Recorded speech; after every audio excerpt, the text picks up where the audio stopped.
Nats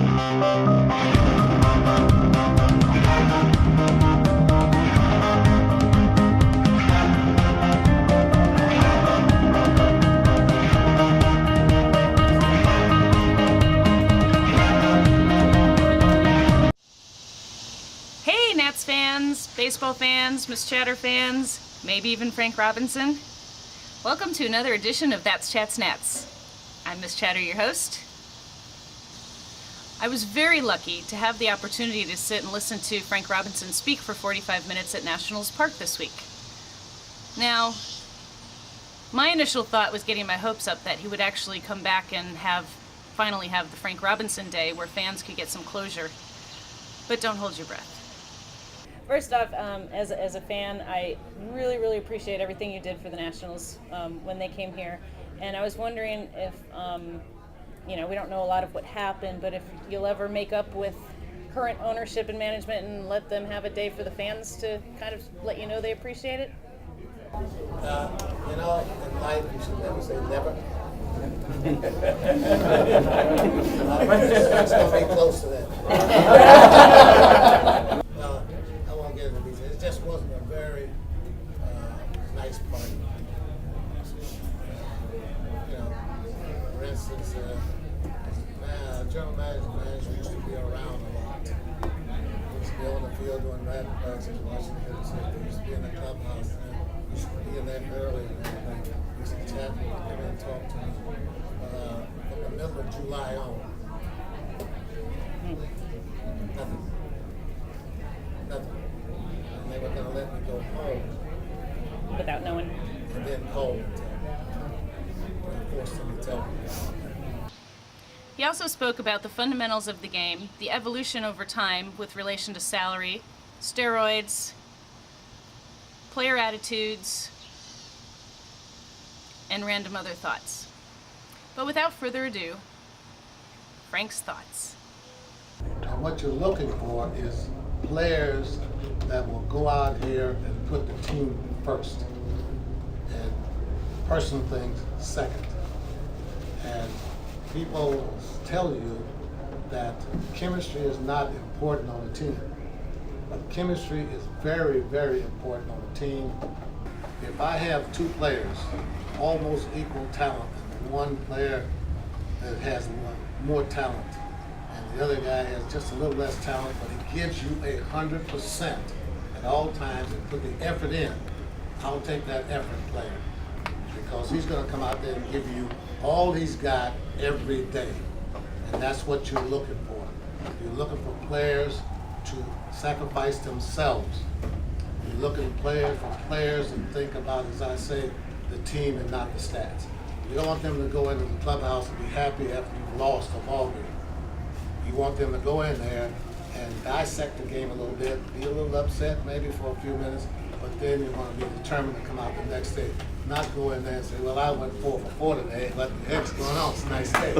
Those type of players are not winners. They're not winners. Oh, I even asked him about the Matthew LeCroy catching incident.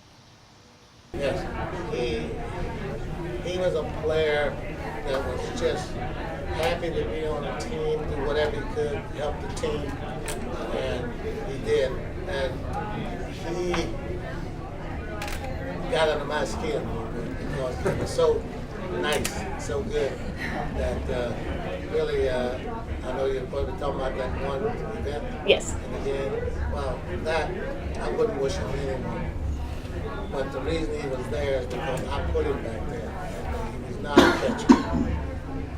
catcher. He couldn't throw. And it took the Houston Astros 2.5 games to realize he couldn't. So for his sake, for the team's sake, I had to get him out here before the inning was over. And it wasn't a very pleasant thing for me to do. I never did it before, never did it since. And but I had to do it for him. And the nice thing about it, you know what he said? He said, it's better than my daddy, he's taking me out before.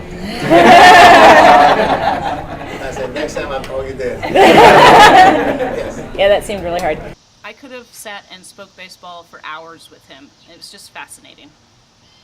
And the next important thing I think is being a good boss, being a good listener. being a good listener.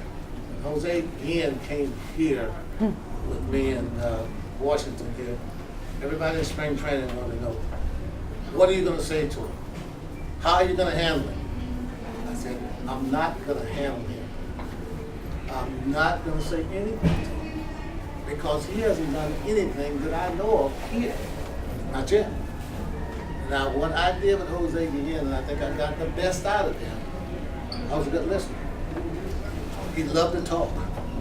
He would come in sometimes and talk for half an hour. I have to run him out of my office. I said, I've got a ball game to play. I'm not worried, because he just soon as I said, I know, but I got one to go for 24 minutes. I listened to him. But what I would do though, when I felt like he was wrong, I would tell him he was wrong. But other than that, I just sat there and said, yeah, okay, you're right. Yeah. Because that's what he liked to do. He liked to talk. And he was a very intelligent individual. He didn't get credit for that while he was here. I don't think he got credit for that in baseball. And all he wanted to do was win. But this is what I've learned over time. When I first started managing, I didn't know that. But I was always protective of the players. And I thought the umpires were the enemy. And every time I thought something was wrong, I was out of the field. And I wouldn't leave until they escorted me off. And today, umpires are very sensitive. They think the game should be played in silence, dead silence. Don't challenge anything on the field or from the dugout.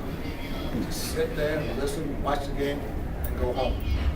So, as long as I've been in the game, you always could let the umpire know your feelings from the dugout.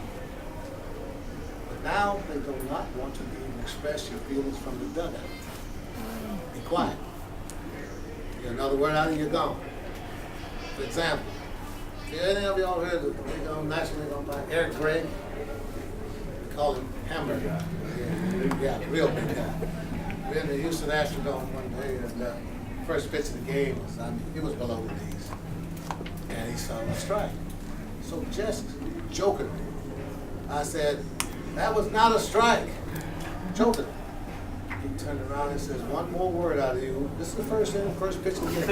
You're gone. I said, wow. So I didn't say anything else. But at the end of that, in the middle of the inning, I went out and he was standing on the third base line, facing the field like this. I went out and stood right next to him. Didn't turn, didn't move. I just said, you know, Eric, I said, you know, I questioned the first pitch of the game. He said, if I said anything else, I'm gone. And I said, I don't think that's right because I got to manage this ball club. And I can't be over there in silence the rest of the game. He said, oh, is that right? I said, yeah, that's right. He said, if you keep talking, you're gone now. I turned around and got out of there. It's become a real big business now because of the money. The money. And it's not as much fun as it used to be. Because everybody now is out really for themselves, because they're being told by agents that if you put up the numbers, I'll get you the money. And I don't think it's right that a player controls whether I can trade him or not. I'm paying him to perform and play and work for me. So why should he tie my hands if I feel like I can improve my product, my team, by trading him, and I have to get his okay? I don't think that's right. People ask me, would you like to be playing right now? I said, of course, for the money. The money now is being paid absolutely. For the money, absolutely now. But I prefer to play in my era because it was fun. We had fun, we played team baseball, we sacrificed. We sacrificed for the team without being told. And on that note, that's it for this episode of That's Chats Nats. I'm Miss Chatter, your host. Catch you next time. Of course, next time it's going to have to be even bigger and better.